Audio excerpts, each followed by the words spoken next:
అందరికీ నమస్కారం. నేను మీ దేవేంద్ర.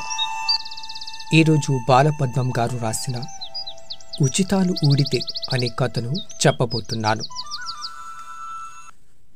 ఏరా పుల్లయ్యా, ఏంటి అలా దిగాలుగా కూర్చున్నావో అంటూ పలకరించాడు సోమన్న. ఏముందిరా, నీలాగా నేను కష్టపడి పని చెయ్యలేనురా అన్నాడు పుల్లయ్య. ఏరా, ఎందుకలా? మరి అలా ఉంటే కూడి ఎట్టారా? నడు, ఏదొక పనిలోకి పోదాం అని లేవదీశాడు సోమన్న. లేదురా, ఈరోజు పస్తైనా ఉంటాగాని పని నా వల్ల కాదు అన్నాడు పుల్లయ్య. సరేరా, నేను కూడా తెచ్చా, ఇద్దరం తిందాంలే, నేను కూడా పనికి పోను అంటూ కూర్చొని మళ్ళీ ఏదో గుర్తుకు వచ్చి, అవునరా, మరి నువ్వు పనికి పోలేనప్పుడు మీ అబ్బాయిని డబ్బు అడగొచ్చు కదా, పట్నంలో ఉంటున్నాడు కదా వాడు అన్నాడు సోమన్న. ఏం బిడ్డలురా ఈళ్ళు, ఆళ్లకే సరిపోక నన్ను పంపమంటాడీడు. అయినా తప్పంతా నాదేరా, ఆడు చెప్తూనే ఉన్నాడు, ఈ ఉచితంగా ఇచ్చేవన్నీ తిని పడుకుంటే పాడైపోతావురా అయ్యా అని. నేనే వినలేదు. ఈ దొంగ ప్రభుత్వాలు మారితే ఆ పథకాలు పోతాయని నాకే మెరుక. నేను సెడ్డాను, ఆడి పనేమీ నేర్వకుండా చేసిన, నాకిది అవ్వాలా అంతే అని తలకొట్టుకున్నాడు పుల్లయ్య. పోన్లేరా, ఇప్పుడైనా కట్టపడదాం అన్నాడు సోమన్న. ఇప్పుడు ఒళ్ళు వంగడం లేదురా, ఉచితంగా తిని తాగడం అలవాటైపోయిన ప్రాణం అంటూ.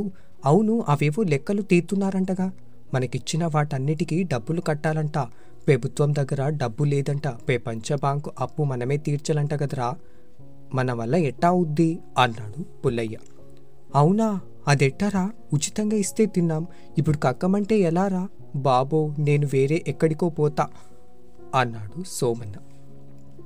అదేలరా, అప్పుడేమో ఉచితమని ఆధార్ కార్డులు గట్రా ఇచ్చాం, ఎక్కడికెళ్ళినా పట్టుకుంటారంట అన్నాడు పుల్లయ్య. ఇప్పుడెలారా బాబు అంటూ బుర్ర పట్టుకున్నారిద్దరు.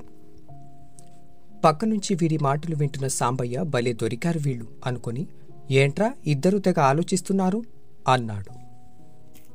ఇద్దరూ ఒకేసారి వారి గోడు వెళ్లబోసుకొని, ఇప్పుడు మాకు దిక్కు ఎవరని చూస్తున్నాం అన్నారు సాంబయ్యతో.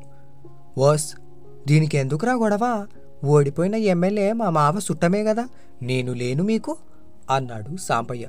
ఓరోరే, దేవుడులా దొరికావురా బాబో, కాస్త దారి చూపించి పుణ్యం కట్టుకో అన్నారు సోమన్న పుల్లయ్య. అదేం పెద్ద పనిరా, నేను చూసుకుంటా, ఇక సింతలేదహే అన్నాడు.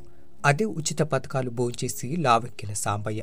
అమ్మయ్య, మంచి పనైందిరా బాబు, ఈరోజు పనికి పోతే ఈ మాట పోయి కట్టమైపోయేది, దా కూడు తిందాం అని సోమన్న తెచ్చుకున్న భోజనం పూర్తి చేశారు ముగ్గురు. మరి నేను ఎళతా, అవతల బోల్డ్ పని ఉంది, ఆ పాత ఎమ్మెల్యేని కలవాలి, మరి దీనికి కాస్త ఖర్చు అవుతుంది, డబ్బు చూసుకోండి, రేపు కలుద్దాం అంటూ లేచాడు సాంబయ్య.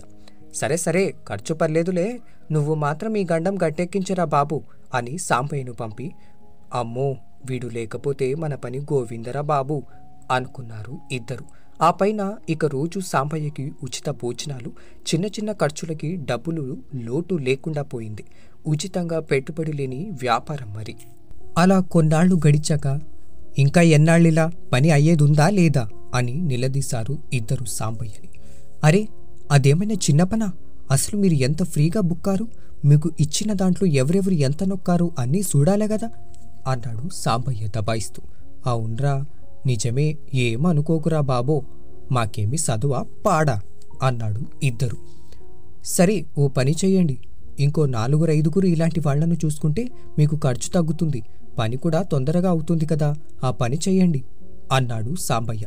నా జీవితం గడిచిపోతుందిలే అని లోపల సంబరపడిపోతూ, అదండి కథ, ఉచితాలు ఊడితే ఇలా ఉంటుంది మరి. ఎవరి బాధలు వాళ్లవి, ఎవరి వ్యాపారం సంపాదన వాళ్లది. ఇక కథ కంచికి, మనం ఇంటికి.